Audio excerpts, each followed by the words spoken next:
Okay, your application is adjourned until May 4, pending additional information. Thank you. Okay, thank you.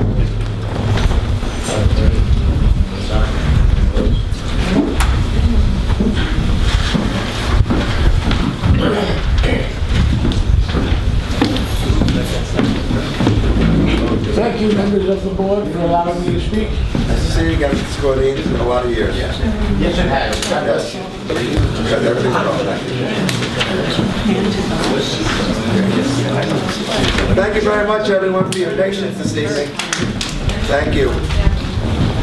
The next application is 16-06. Fofo Toys Incorporated, 911 Railroad Avenue, seeks renewal of a special permit.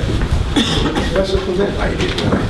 For a nightclub, cabaret use with modifications to the floor plan to downsize the Emporium use 435 to 21A1. Subject premises are located in the D3 zone. Councilor, members of the board, members of the public, I have to recuse on this application in that I am a party to a piece of property with a 200 feet limit, so therefore I'm going to recuse on this application. Mr. Holmfeld, be so kind as to chair the application.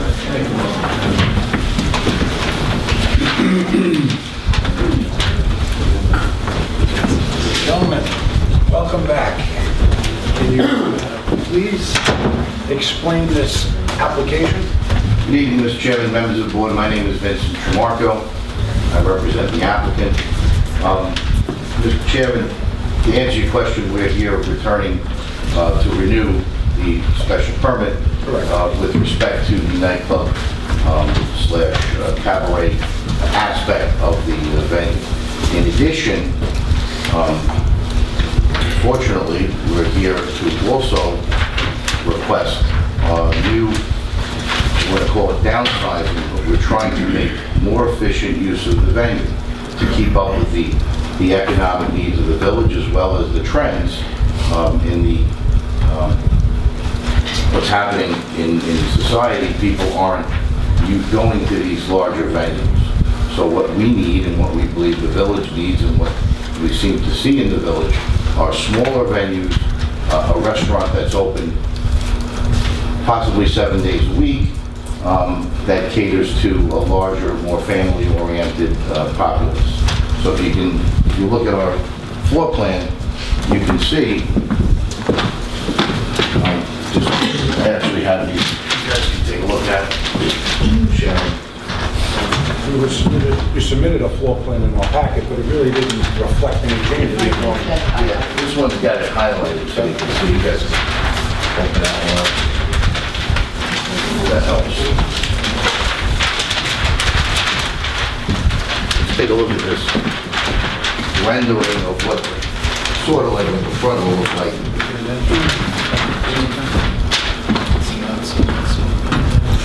Now, are you still going to be able to go from this new proposed restaurant into the existing footprint now? No, we want to make a distinct and separate venue. That's going to be a restaurant use. It's going to be open specific hours, possibly 7 days a week for dinner, specifically maybe lunch on the weekend. Still deciding that. But you will not be able to get from one venue to the other. Idea being, if you look now where the Emporium is, we're going to switch the signs, okay, the main entrance to the Emporium over here, and that venue would be specifically for our catering and our events. You wouldn't have it wouldn't be open all the time, okay? It wouldn't necessitate having large events like we have now, which really aren't what people want, okay? What's happening now is the nightclub industry has dwindled to almost nothing. I don't know if you guys are up on that, but we're probably the only place in Nassau and Suffolk County of its size that calls itself a nightclub. We want to get away from that. We want to go towards catering. We're booked into 2018 with bar mitzvahs, sweet 16s, and weddings. That's where we want to see this venue going.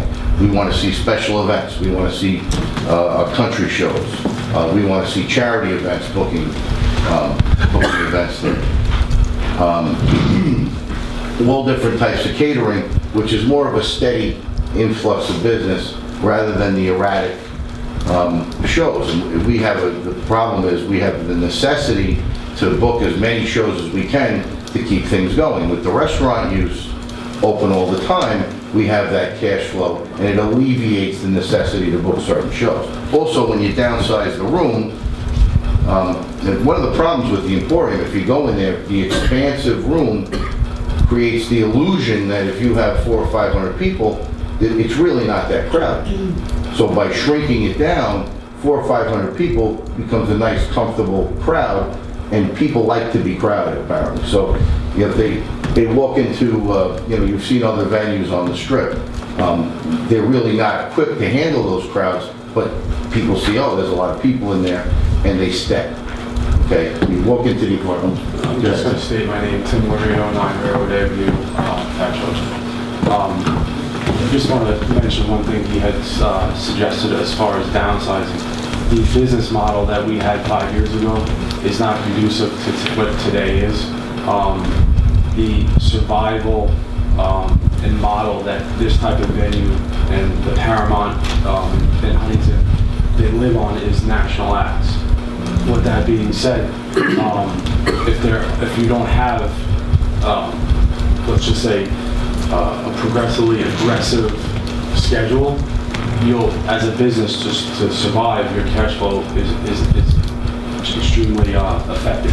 So with the restaurant and using that space, we're able to steer away from a lot of the larger national shows, which we won't be able to qualify and get anymore because there's an estimation that we'll lose about 30% of our cap, which is nearly around 1,100 now, which would be somewhere probably around the 800s, maybe high 7s. I'm not an architect, but I wouldn't be able to tell you that offhand. But it's drastically decreased. So when I sat in front of you guys 5 years ago, our model has drastically changed in what it is today. Also, the new use, Mr. Chairman, doesn't require a special permit. It's a restaurant. Per se, that part of the venue as a whole wouldn't need it all by itself. But in order to have the events and certain shows and even the catering, you will always have live music. You always have a DJ that coordinated with those events. So especially some of the catering and fundraising events, they're always accompanied by live music or bands. It's also important to note that what you see in the pink highlight, those will be obviously structural walls that if you're inside the restaurant, you will not be able to get into the other side, which would be considered the Emporium. Whether you're going outside for a cigarette, you will not be able to enter or see anybody on the other nightclub side. So it's a completely separate audience for each side. If the Emporium is closed and the restaurant open, that's where. Now, have you guys made an application or been before the planning board yet? Carol, I think that is the It's scheduled for the 26th. 26th. Because they're going to have a lot to say with the changing of the floor plan and whatnot. Right, exactly. Just looking at the floor plan a little bit the last couple of days, it appeared to be, but you clarified some of it, where it looked like you could get from one to the other. But then one would have to ask, where's this bridge going in to Let me explain that. There was a question as far as use of how you would be able to get your food from the kitchen into a separate room. If this is the only corridor for a customer on the Emporium side to exit out to a smoking section, they would have to stay in this line of path. The bridge from the kitchen would be able to, that your food would be able to go over an upper staircase in the kitchen and over into this elevated mezz area where there's all tables and seats where the waitress or waiter can bring their food in through there without crossing a path. This door here that you see right here is just an egress door that needs to be there for a fire code. That's not a door to enter this building. This restaurant is 88 seats. We're not looking to open for lunch. We're looking to open up every day at 4 o'clock. If we do lunch, it might be on the weekend. The decor and the idea of the restaurant is more driven to a steakhouse. The bathrooms that would be installed would be when the front, where with the coat check and cashier is currently stated now. But if you're in this section, you cannot see or hear anything going on in the Emporium section. And there's obviously 2 different front doors. So now, from what you just explained, this use of the bridge with the food, so you're sharing one kitchen for 2 now separate restaurants? Yeah, when we say two different Well, restaurants. you're proposing this new restaurant where you can't get from one to the other, but yet the Emporium's kitchen seems to be preparing the food for this new restaurant. There's one kitchen and facility that would furnish both sides. Both sides, so 2 separate restaurants. And it could be, because If there's 2 venues going on at one time. exactly, you could have a catering event and you can have the restaurant going, because obviously it's open all the time. Or if a show is, let's say, starting, which is one of the problems we encountered when we first opened. The restaurant was very popular, but when you had a show going that started, let's say, 7 or 8 o'clock, it was interrupting the folks that were eating dinner. Okay, the fact that we eliminated the restaurant changed the character of the venue, and I don't think in a positive way. I think having that restaurant there allows people to come out to dinner and then maybe go and see a show. Whereas before, it was not really possible to do that because the show would interfere. You know, the music would start playing, people were trying to finish up eating. If you wanted to stay there at 10 o'clock and, have dessert, you had loud music playing or whatever, and it just didn't work.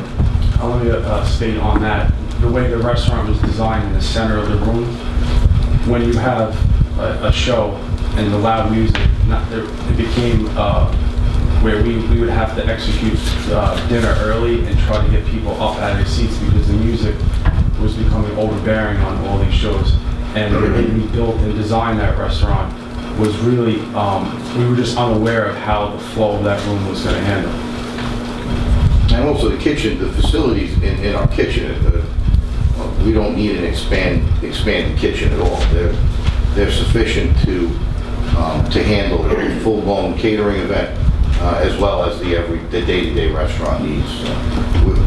Like I said, we weren't making efficient use of the space. This is a massive building, and what we had originally built just became outmoded. People don't go out. People don't go out to nightclubs. They go to smaller venues. They go to more intimate bars and restaurants, and they'll hang out there for a period of time. The nightclub industry is fading out, and we want to keep up with the times. And I think this would be an improvement to the village. Village is becoming a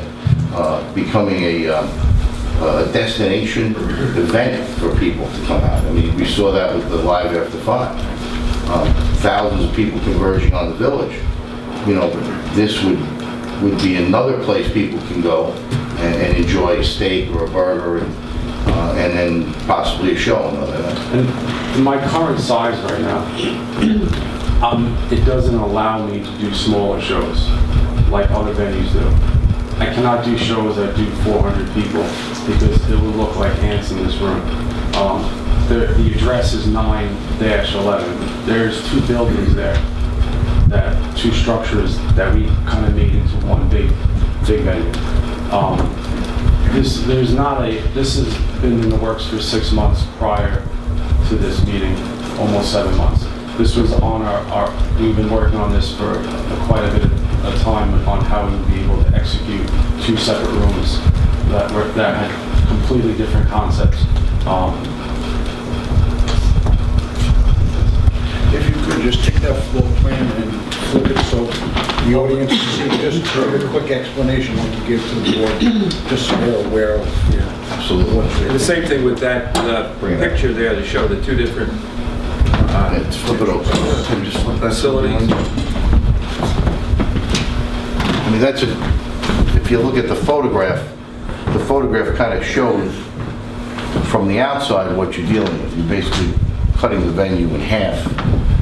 And then if you look at the pink section now becomes the full-service everyday restaurant, which cuts the Emporium venue as it is now this way. It's more of a straight-up rectangle. It cuts down the capacity for people to be in there. Basically, it makes it more conforming to the village and the type of people that we have to service here. So And this is an abnormal, in my opinion, this is a very abnormal proposition to be standing here, an owner of a venue this size, wanting to decrease, because you're losing value in your business by being able to shrink down, because you're not able to gain a lot of other shows that you would be able to gain as being big now. You lose your ability to gather larger national acts now because your cap size is too small. You cannot produce as many tickets as you were able. So the downsizing of this is as on a business will help us in regarding cash flow and staying away from larger crowds. Any questions? The board is